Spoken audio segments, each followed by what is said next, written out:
Ministria e Turizmit ka përzgjedhur 5 projekte nga 45 në total me idetë më të mira që do të rregullojnë vijën bregdetare në Vlorë prej 5 kilometrash që nga pylli i Sodës deri tek tuneli ujit të ftohtë. Vjen sy se 5 projektet e përzgjedhura mbajnë për autor arkitektu huaj, përkatësisht nga Franca, Italia, Zvicra, Gjermania e Belgjika. Fituesi i këtij konkursi do të shpahet në 21 shkurt, ku vlerësimi final do t'a japë një juri ndërkombëtare në prani të qytetarëve të Vlorës.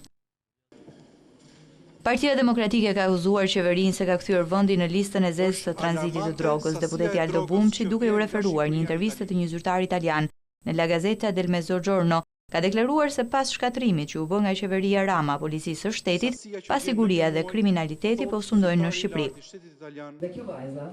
Ish-kryetaria e Kuvendit Josefina Topalli ka shfrytzuar takimin e përbashkët të komisioneve për mbrojtjen, ekonominë dhe politikën në Asamblenë Parlamentare të NATO-s për të ngritur edhe një herë shqetësimin e përcjellë nga sekretari amerikan i shtetit John Kerry për Ballkanin gjatë samitit të sigurisë në Myni. Topalli ka kërkuar që NATO të adresojë vërejtjet e sekretarit Kerry për korrupsionin në Ballkan dhe blerjen e politikanëve e mediave.